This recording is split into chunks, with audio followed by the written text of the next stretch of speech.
va parler de façades performantes et aujourd'hui, cet après-midi, nous allons penser et construire la façade d'aujourd'hui. Avec moi pour en parler et pour ouvrir ce petit cycle de conférences, deux ingénieurs. Myriam Guédouard, bonjour. Vous êtes ingénieur chef de projet bureau d'études VSA. Vous pouvez nous présenter un petit peu VSA ? VSA est un bureau d'études façade, enveloppe plus généralement parce qu'on gère également parfois des projets avec de la toiture. Donc il y a un bureau d'études façade basé à Lille qui a maintenant 30 ans. On a des antennes également en Asie. Donc VSA intervient sur tous les sujets de façade au sein de l'équipe de maîtrise d'œuvre, de la phase concours jusqu'à la réception du projet, c'est-à-dire qu'on fait toute la phase de conception et le suivi de chantier. On intervient auprès des architectes pour la production de carnets de détail, toutes les études techniques liées à la façade, l'économie, les sujets de maintenance et le suivi de chantier. On a une expertise très forte sur les sujets, sur les projets de grande dimension. Typiquement, on a travaillé sur des projets comme le musée des Confluences de Lyon. On a travaillé sur la tour CMA-CGM de Marseille, la piscine des JO de Londres. Voilà, donc on a une expertise générale sur tous les sujets de façade. On intervient également, mais ça c'est un peu moins notre cœur de métier, en tant qu'assistance à maîtrise d'ouvrage. On fait des expertises également, des suivis d'ATEX et des études d'exécution pour les entreprises, pour les sujets très particuliers. Alors on va passer à vous, Madame Herry, Anne-Laure, c'est ça. Et pareil, même question, bureau d'études CIBAT. CIBAT, une petite présentation. Alors CIBAT n'est pas un spécialiste de la façade comme VSA, mais on travaille en collaboration sur certains projets. C'est un bureau d'études qui fait tous les corps d'État, qui a une trentaine de personnes et qui est basé à Paris. Voilà, donc on traite aussi bien des marchés publics que des marchés privés et du logement au tertiaire et bureau notamment, un projet dont on va un peu plus parler tout à l'heure. Alors avec vous, on va parler on a appelé cette conférence passive, active, mariage obligé. Donc l'idée, c'est de savoir un petit peu aujourd'hui comment se place la façade lorsqu'on parle d'enveloppe active ou lorsqu'on parle d'enveloppe passive. À toutes les deux, je vais vous demander une première définition. Une enveloppe passive, selon vous, qu'est-ce que c'est ? Je ne sais pas qui veut commencer. Peu importe. C'est toujours assez délicat de définir vraiment ce que c'est qu'une enveloppe passive et une enveloppe active.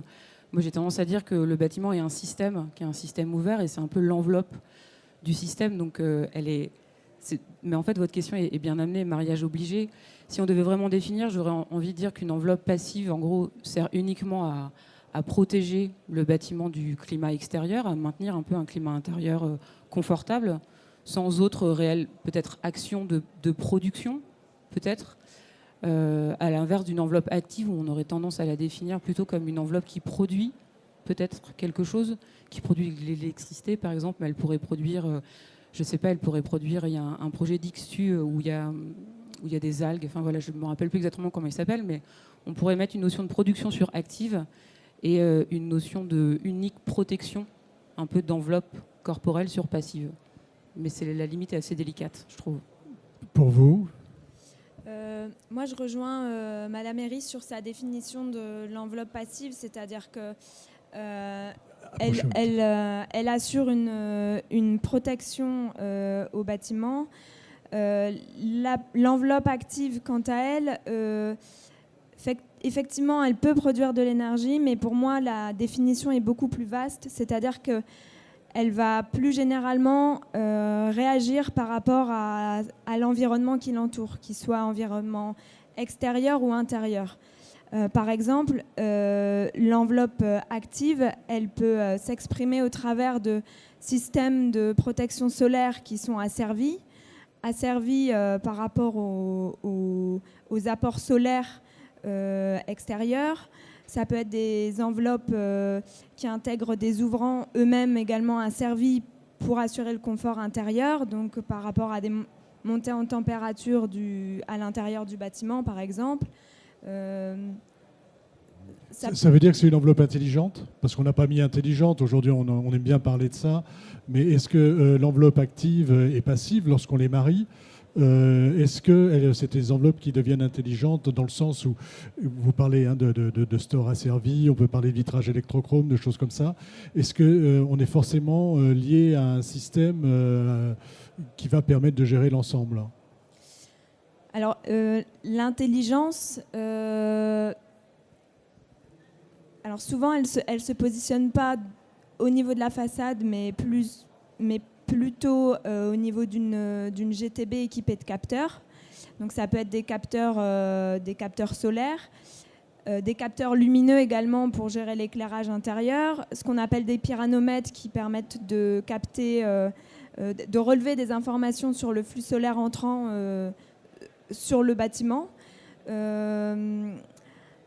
Après, effectivement, ça pourrait être des systèmes qui sont directement intégrés à la façade. Donc, effectivement, vous parlez de verres électrochromes. Donc, ce sont des verres qui sont équipés qui intègrent une technologie de couche qui sous l'effet d'un champ électrique ou alors même photochromique sous l'effet d'une montée en température, vont avoir tendance à s'obscurcir et à assurer une protection solaire. Donc effectivement, l'intelligence, elle peut se situer à différents endroits. Tout dépend du niveau de technologie qu'on souhaite intégrer à la façade. Est-ce que vous voulez compléter sur ces aspects-là? Oui, il y a peut-être aussi moi, j'aurais envie de dire que la façade passive, elle est manipulée par l'usager, et la façade active est peut-être plus automatisée. C'est ce que vous disiez un peu sur l'intelligence de la façade. On va lui demander de réagir de manière peut-être autonome à une façade passive, qui est un peu la bonne vieille façade, entre guillemets, où on veut ouvrir la fenêtre, on veut baisser le store de protection, on veut... Enfin voilà, où du coup l'usager... On peut garder la main, l'usager peut garder la main sur la façade. Alors, là, c'est quelque chose d'assez intéressant. Est-ce que sur l'active, il faut lui enlever la main? C'est aussi une question, mais je pense qu'il y a peut-être un peu une différence comme ça entre passive, main humaine, et active, moteur et peut-être intelligence, effectivement, de captation et tout un tas de capteurs qui travaillent pour nous. Parce que dans un bâtiment, on travaille aussi, donc on n'est pas forcément hyper au taquet pour aller ouvrir n'importe quelle fenêtre ou pour aller tout baisser. Voilà, il y a peut-être aussi une séparation un peu à faire entre usager et automatisme. Un petit complément ou je rejoins ce que dit Madame Méry, et justement c'est toute la difficulté de ces projets dits intelligents où l'intelligence, on ne la donne plus à l'utilisateur qui va avoir le réflexe de baisser ses stores quand il y a du soleil ou d'ouvrir sa fenêtre quand il a trop chaud. Le bâtiment s'autogère, mais effectivement ça peut être parfois au détriment des usagers qui lorsque la réflexion n'est pas aboutie, peut mener à des inconforts qui sont différents, qui peuvent être des inconforts visuels parce que les protections solaires se ferment en pleine journée, et que dans les cas les plus extrêmes, on peut se retrouver dans le noir complet dans le bâtiment alors qu'il fait grand soleil à l'extérieur.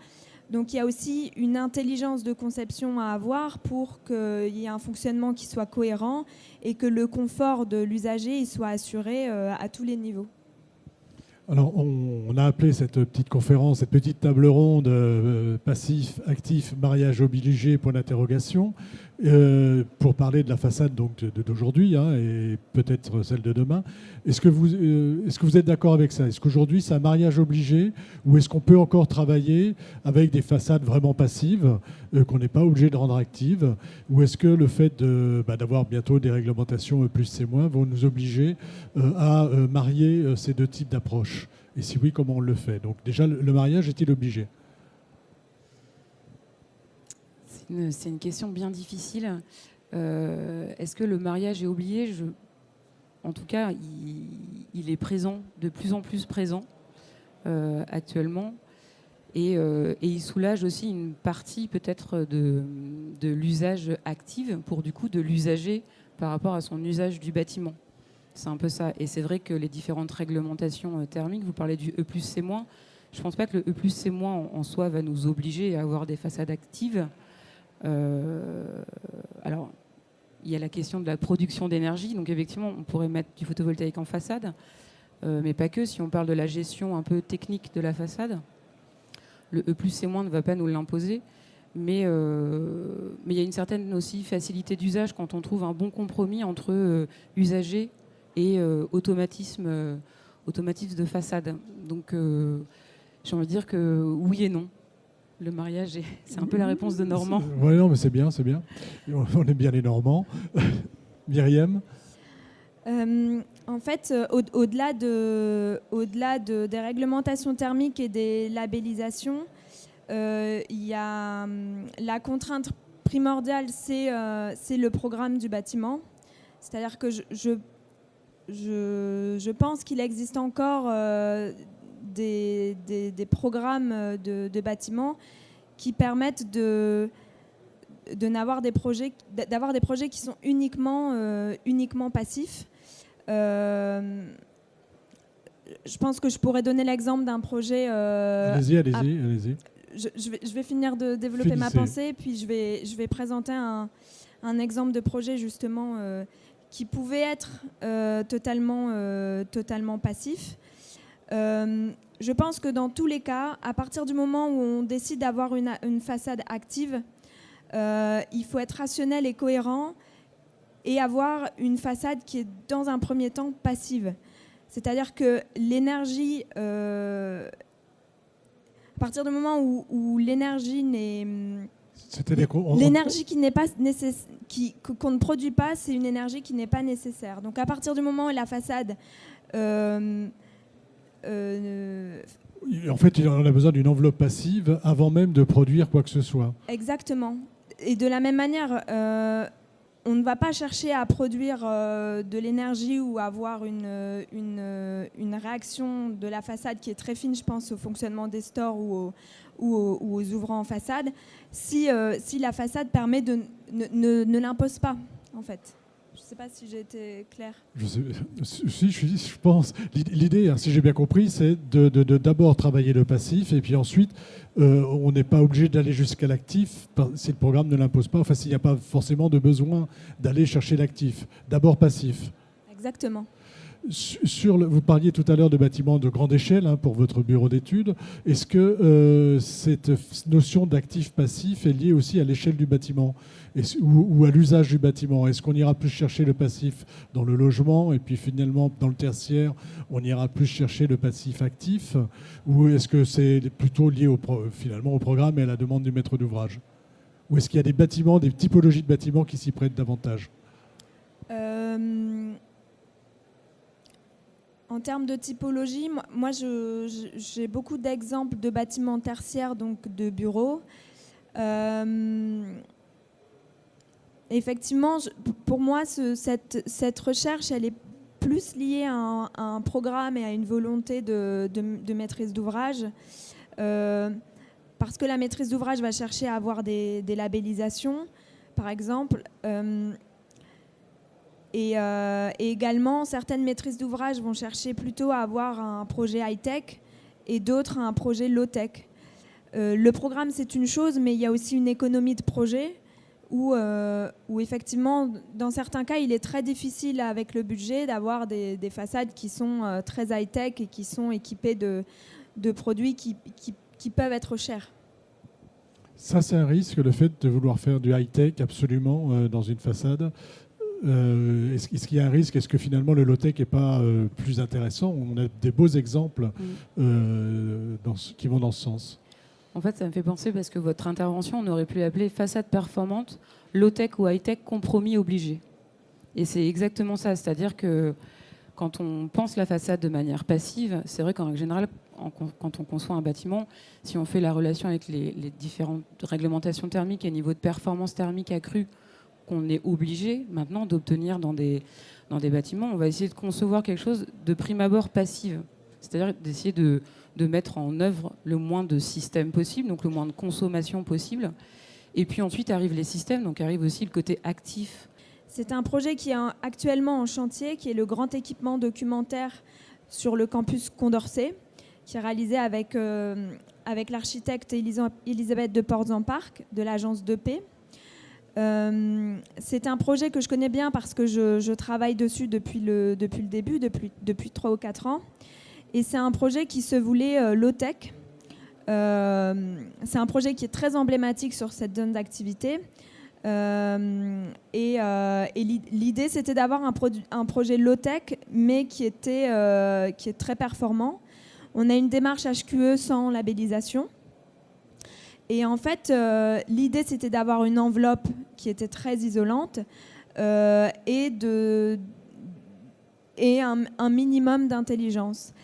Donc, ce qu'on a fait, c'est qu'on est parti sur un système de façade respirante qui est une variante de la double peau, mais qui permet d'avoir une distance entre les deux peaux qui est beaucoup plus réduite qu'une double peau. On a à peu près entre 5 et 7 cm de distance entre ces deux peaux. Ça nous permet d'intégrer des protections solaires entre les deux peaux, donc qui ont des performances de protection solaire extérieure sans en avoir les inconvénients, c'est-à-dire qu'elles sont protégées des intempéries, donc du vent et de l'eau, ça leur confère une durabilité importante. Cette distance entre ces deux peaux permet d'avoir vraiment un tampon thermique et de réduire la performance, d'améliorer la performance thermique de la façade. On avait une problématique par rapport aux apports lumineux parce qu'on a des exigences de FLJ qui sont très importantes. Donc c'est pour ça qu'on a cette façade un peu code-barre. Les éléments vitrés, vous les voyez. Les éléments opaques sont identifiés par les parties en aluminium anodisé. Et l'idée, c'était d'avoir donc de ne pas toucher aux protections solaires. Les protections solaires étaient des lames horizontales fixes, donc c'est un système de Storr vénitien. Et on avait étudié la course du soleil tout au long de l'année sur chacun des pans de façade. Et à partir de ça, on avait déterminé, avec l'objectif de facteurs solaires pour chaque instant de la journée, à partir de ça, on avait défini des profondeurs de lames de Storr et des distances de lames de Storr pour optimiser les apports lumineux, donc c'est-à-dire les augmenter, les avoir les plus élevés possibles et avoir des apports solaires les plus réduits possibles. Le confort visuel était également assuré par le fait que les lames étaient maintenues horizontales. C'est une conception qui fonctionnait très bien, qui a été étudiée via une STD, une simulation thermique dynamique, donc qui permettait d'intégrer les données heure par heure, jour par jour de l'année. Le problème et la limite de cette conception, ça a été le calcul RT. Voilà. Alors pourquoi ? Parce que le calcul RT ne permet pas d'avoir une approche dynamique du fonctionnement du bâtiment. Et donc, ça nous a contraints à définir à faire des approximations sur les facteurs solaires et les transmissions lumineuses et qui ne nous ont pas permis de valider le schéma via un logiciel statique. Donc ça veut dire qu'aujourd'hui, on ne peut pas encore, pour valoriser un projet, on aurait besoin de d'autres outils et d'une autre approche ? Pour les façades actives, pour certains aspects des façades actives, je pense que oui. Donc finalement, vous avez résolu le problème comment ? Alors malheureusement, on a perdu cet aspect low-tech. On a été contraint de motoriser les stores.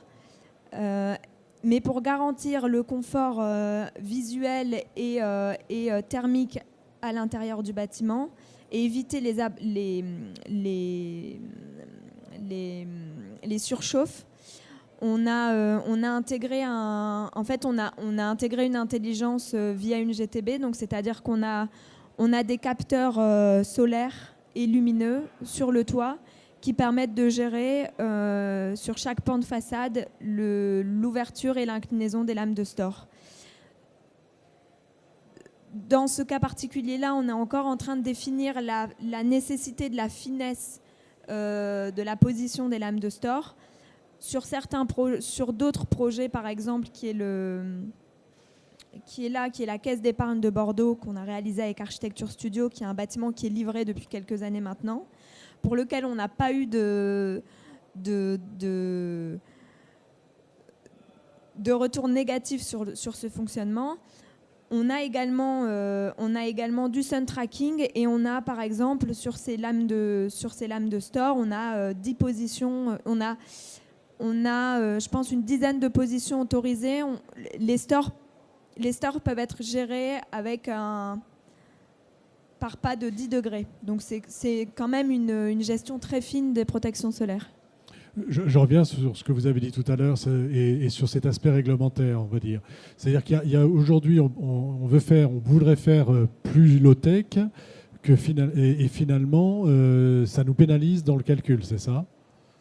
Chez VSA, on a une démarche de conception low-tech parce que pour nous, c'est beaucoup plus intéressant de travailler sur du low-tech et que également les budgets des maîtrises d'ouvrage sont de plus en plus réduits.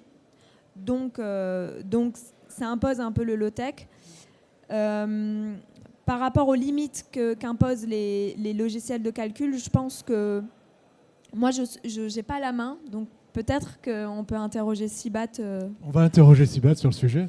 Qu'est-ce que vous pensez de cette réflexion et finalement de l'impossibilité de faire quelque chose de passif, de plus low-tech, parce qu'on est gêné par le calcul réglementaire ? Alors c'est un peu c'est peut-être la limite où ça pourrait être aussi une définition entre... C'est la limite de notre mariage ?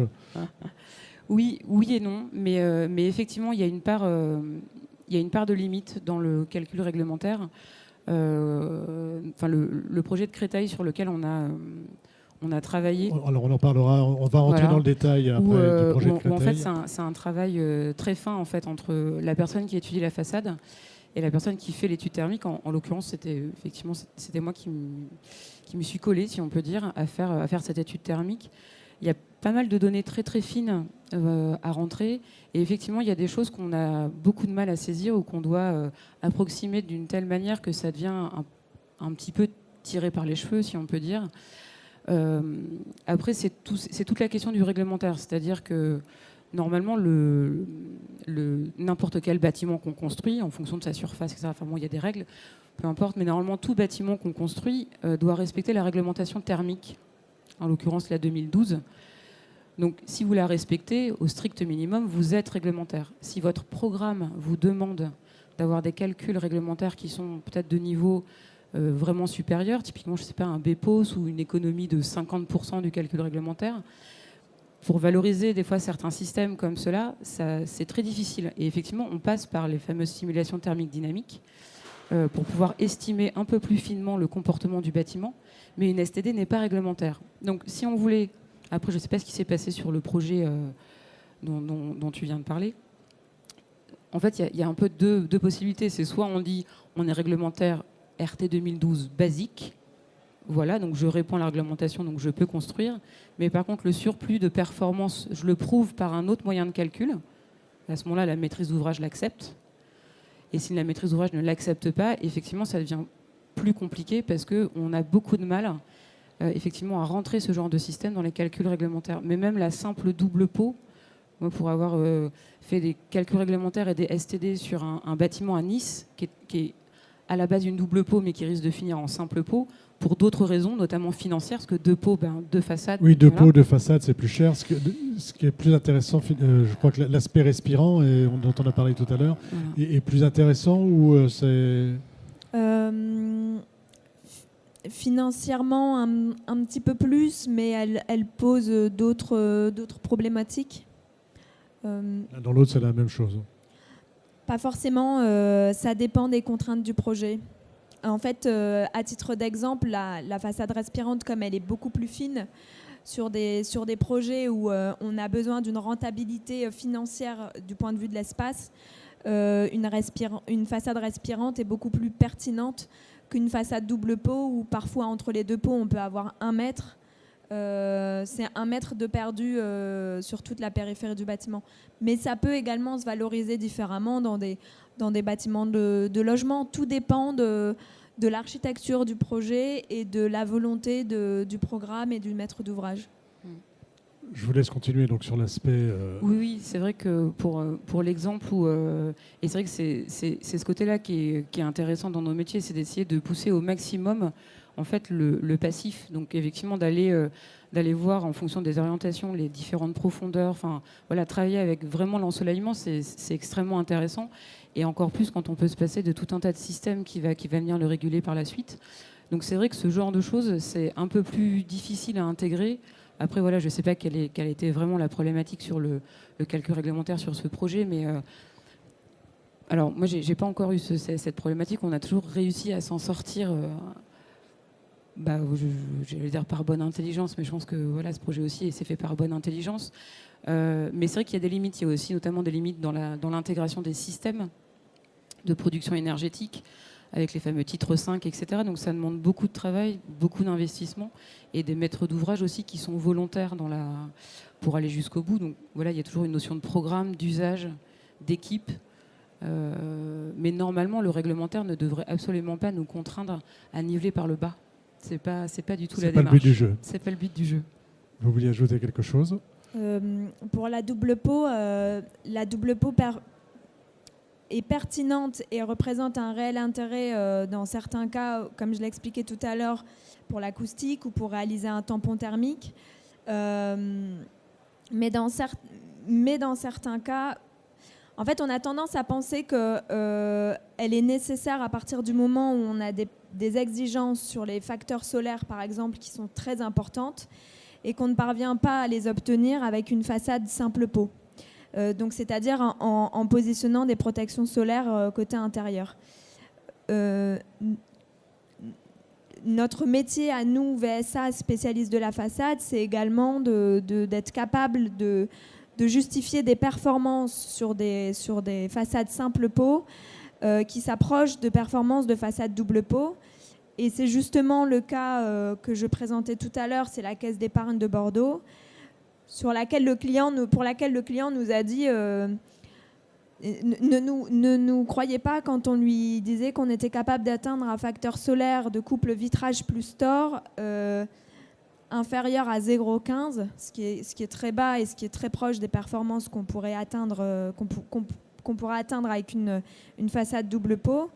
Et justement pour ce cas particulier-là, comme l'économie ne permettait pas une double pot, on a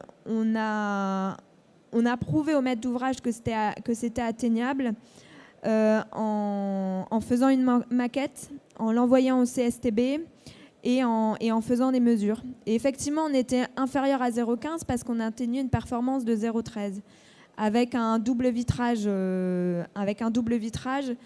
dont la composition était très optimisée, avec une couche de protection solaire très performante avec une TL de 60%, un facteur solaire de 30%, et des lames de store présentant un profil optimisé pour maximiser les apports de lumière et réduire les apports de chaleur.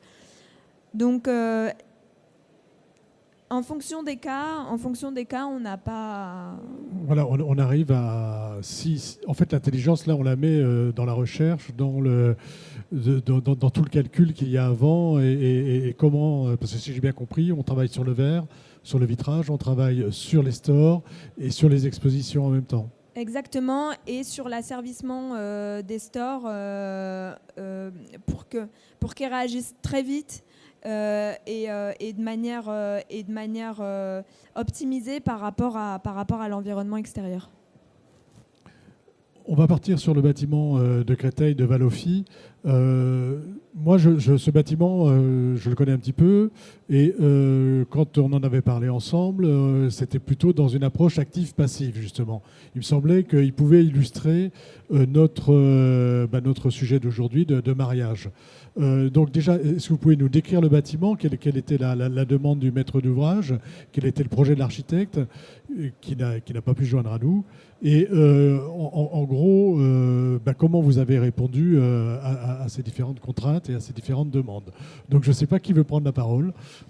Je peux commencer parce que en fait, je le connais plutôt bien ce projet parce que j'ai participé au concours avec VSA, et d'ailleurs à la base c'était une double peau qui a fini en peau simple. Le programme du maître d'ouvrage, donc c'est un bailleur, Valoffice, qui souhaitait réaliser ses bureaux. Donc c'est un bâtiment de bureaux sur 7 niveaux. Ça a varié. Au début, il y en avait 6, 7. Enfin, voilà, le programme, c'est un peu étoffé. Les bureaux sont aussi un petit peu remplis. Donc ça pose d'autres problèmes, pas de façade, mais d'apport de chaleur interne.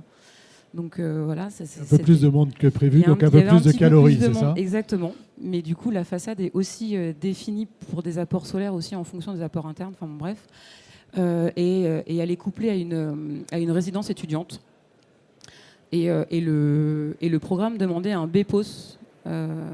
Alors là aussi, on pourrait en débattre des heures. Est-ce un BPOS vrai ou un BPOS Effinergie 2013 ? Quand on parle de BPOS, donc bâtiment énergie positive, on pense une consommation zéro. C'est-à-dire que le bâtiment consomme, je vais dire 50, il produit 50. Dans la réalité des labels énergétiques, en fait, non, il faut avoir une certaine production d'électricité, enfin en tout cas d'énergie, ramenée au mètre carré de surface du bâtiment pour arriver dans les standards qu'on nous demande pour atteindre le BPOS. Donc BPOS signifie forcément production d'énergie.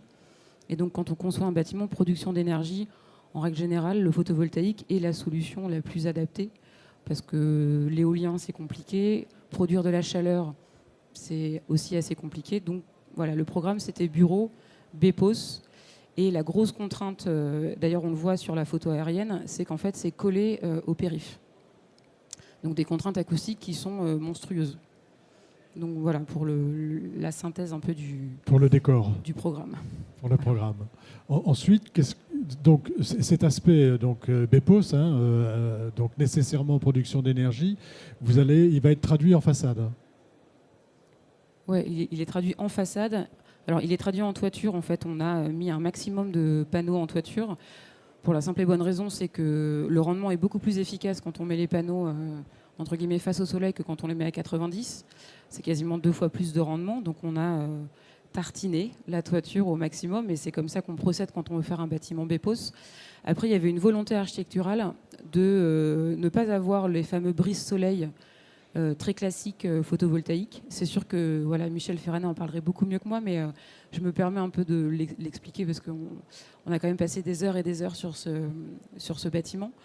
Et donc, il ne voulait absolument pas de brise-soleil photovoltaïque. On a donc toute la grande façade qu'on voit là, qui est plutôt sud d'ailleurs, de mémoire le long du périph'. Sud-ouest. Sud-ouest, merci. Sud-ouest. Après, forcément, quand on parle photovoltaïque, on parle soleil, donc on parle orientation. Et donc, comme c'était hors de question de faire des choses horizontales avec des brises soleil, comme les façades, effectivement, sont plutôt sud-est et sud-ouest, il a été pris le parti de les mettre en façade, mais en fait de les tourner vers le soleil. Donc, c'est des prismes. Il y a 2 modules de mémoire différents qui jonchent comme ça. Ça vient prendre place sur des trumeaux en béton, donc ça descend comme ça, jusqu'en bas, et il y a 2 modules de mémoire qui viennent s'incliner plus ou moins vers le soleil en fonction de la façade est ou la façade est ouest. Alors ces modules sont fixes, mais ils sont inclinés, donc en plan, en fait, ça fait des petits prismes. Et voilà, et on a compté le nombre de cellules par panneau et le nombre de panneaux, et voilà, et petit à petit, on a mis en œuvre ce système façade par façade. Voilà. Donc là, on a une façade très particulière qui est à la fois donc entre guillemets passive, c'est-à-dire qu'elle va faire le brise-soleil et elle va aussi apporter la production d'énergie nécessaire au bâtiment. Ou est-ce que je dis une bêtise ? Elle est passive dans le sens où l'enveloppe, on en revient toujours là-dessus, à des performances thermiques qui sont optimisées, c'est-à-dire que Au droit de tous les éléments photovoltaïques que vous voyez sombres, on a des refends en béton et qui sont isolés par l'extérieur. Donc le ratio vitré-opaque, il est étudié par rapport à ça. Et il est étudié donc par rapport à la nécessité d'avoir une enveloppe qui est isolée, parce que des parties opaques, c'est plus isolant que des parties vitrées. Dans ce cas-là, à peu près 3 fois plus isolant que les parties vitrées. Sur les parties vitrées, on va profiter de ces parties vitrées pour maximiser les apports de lumière et réduire les besoins en éclairage, maximiser les apports de chaleur en hiver et donc réduire les consommations de chauffage.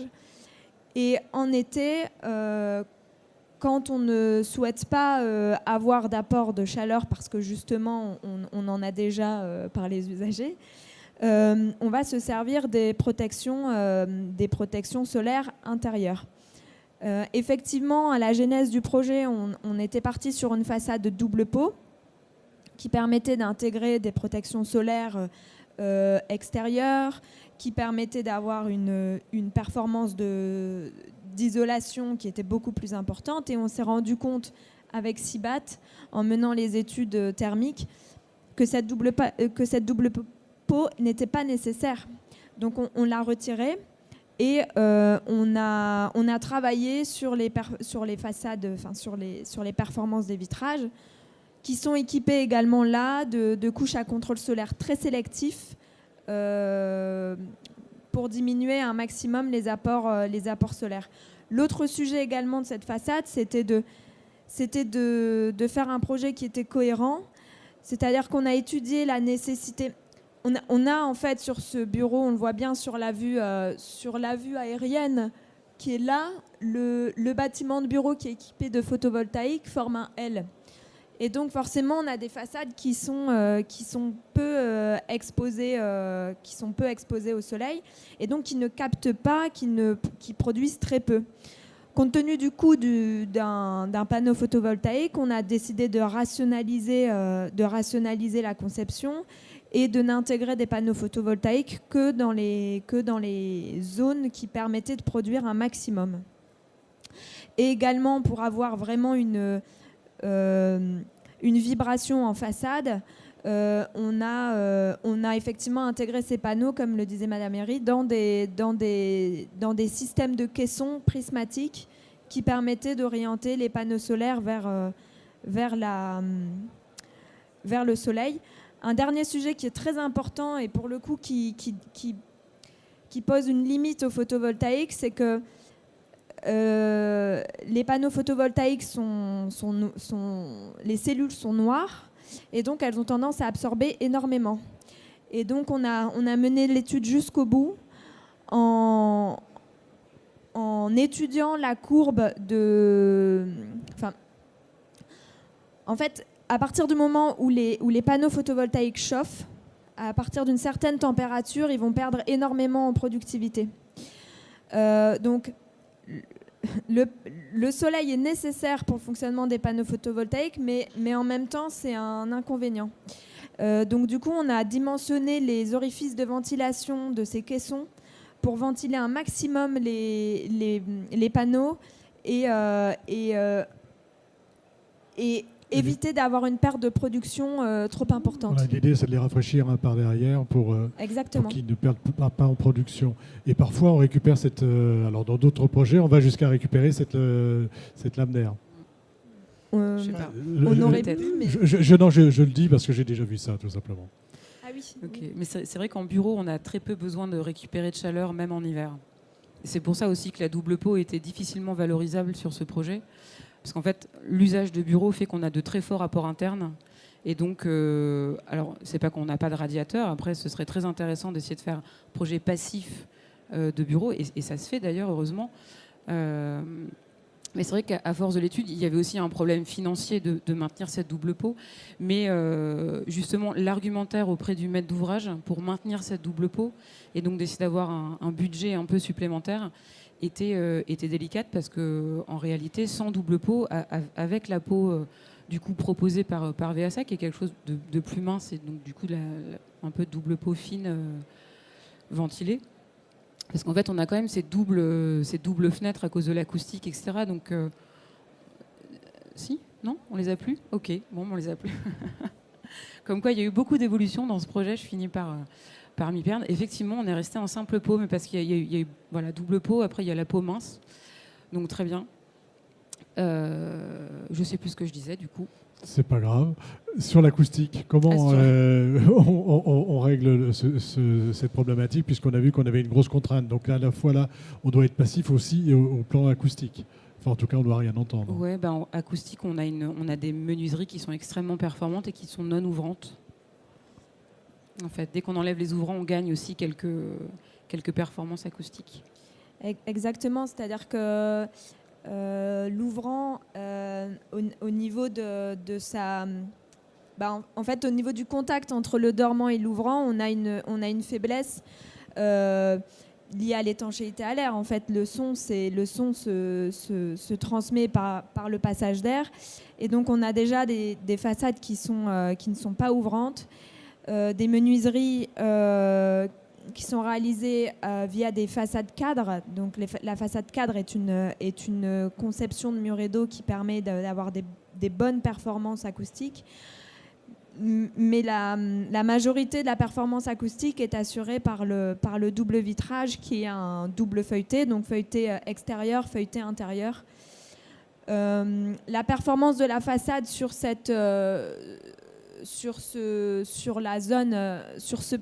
la façade exposée à la route nationale, qui est celle-là, qui est la plus grande des façades, on doit un affaiblissement en RATR de 40 dB.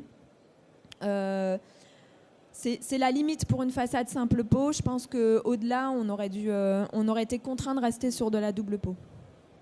Alors, je reviens à notre question de départ, avant d'essayer de voir si dans la salle il y a des réactions et puis des questions. Là, on est sur quoi ? On a fait ce mariage actif-passif ?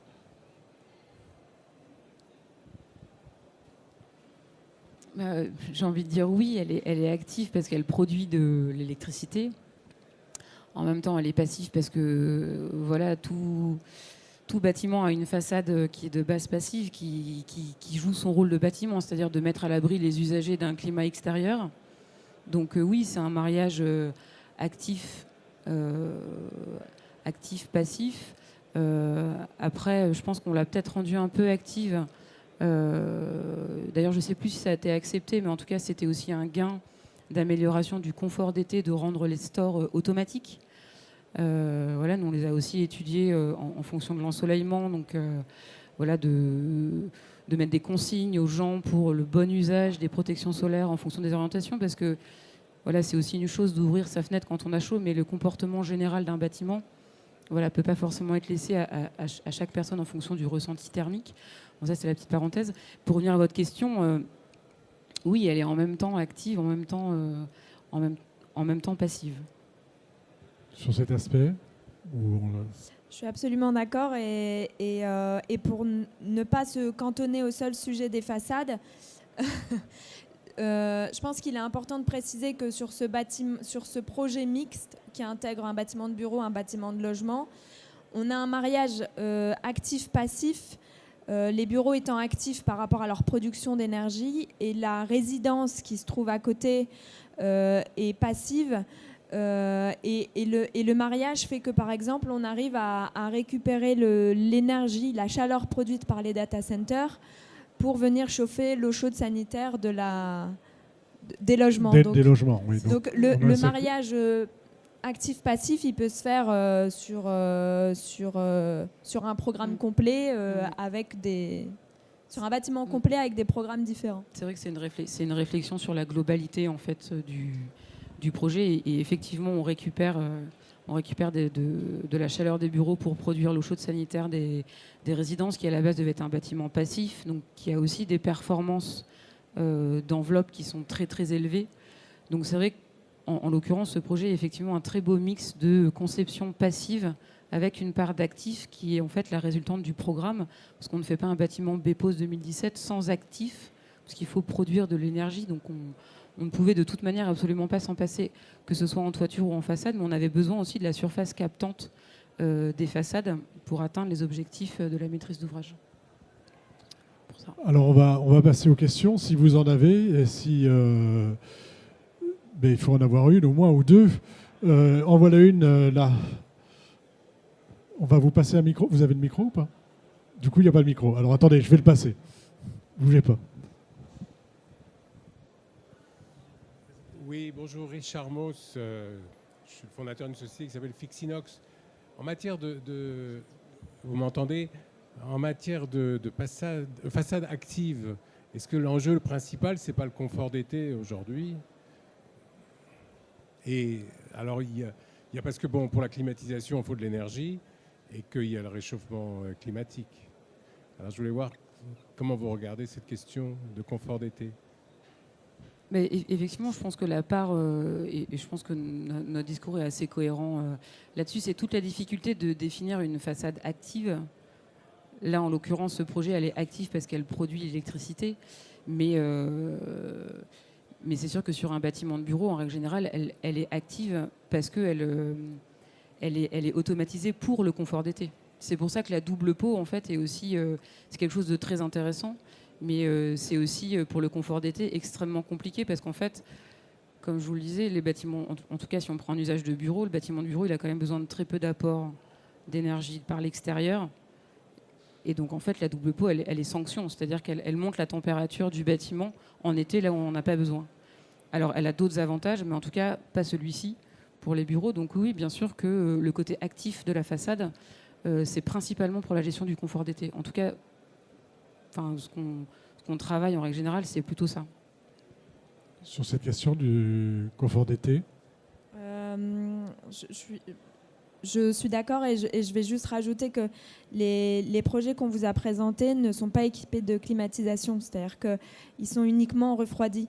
Donc c'est vraiment une marque de la réussite de la conception générale du projet, de ne pas avoir à agir sur les apports été, parce que c'est effectivement l'une des grosses contraintes, la grosse contrainte de la conception d'un projet.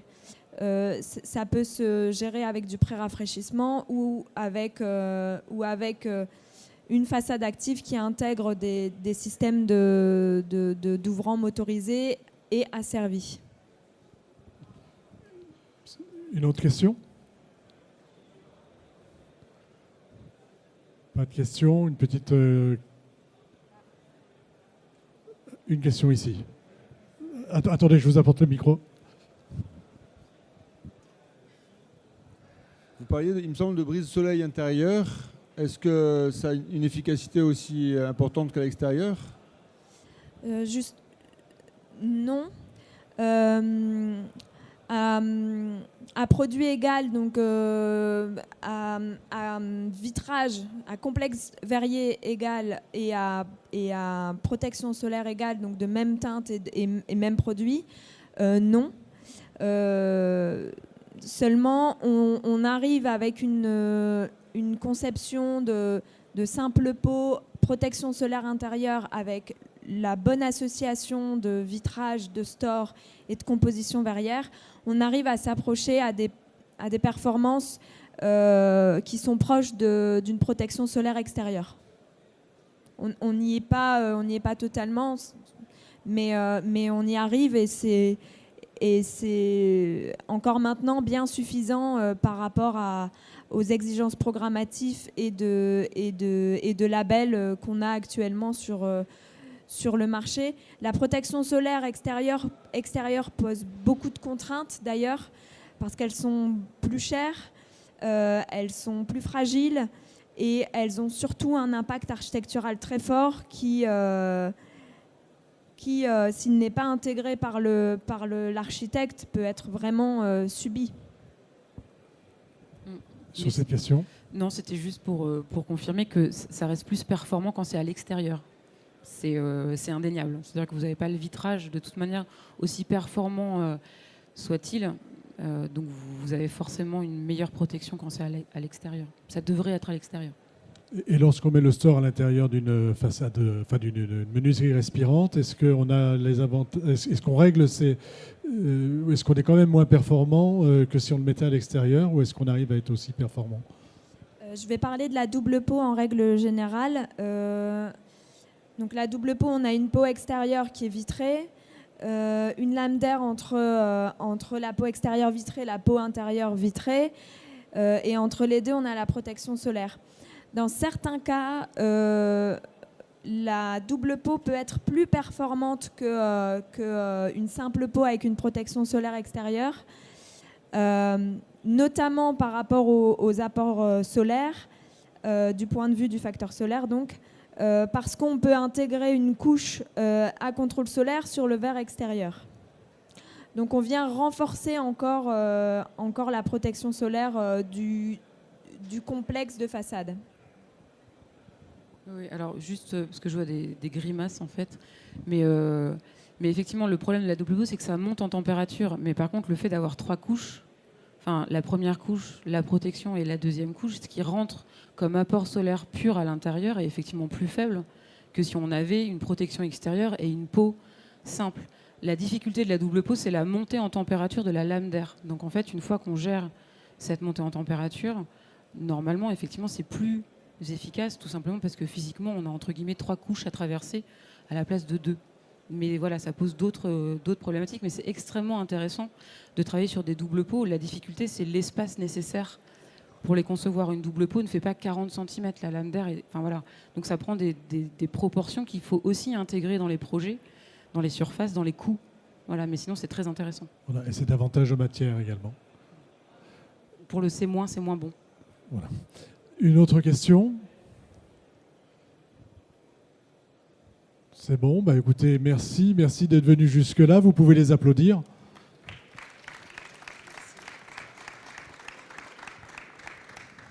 Et je vous invite à revenir tout à l'heure, puisque on va parler de double peau encore. Les deux conférences, on a une conférence double peau à 17h, et la conférence d'avant, j'ai un petit trou de mémoire, façade isolante et porteuse. Voilà, donc je vous invite à revenir tout à l'heure. Merci.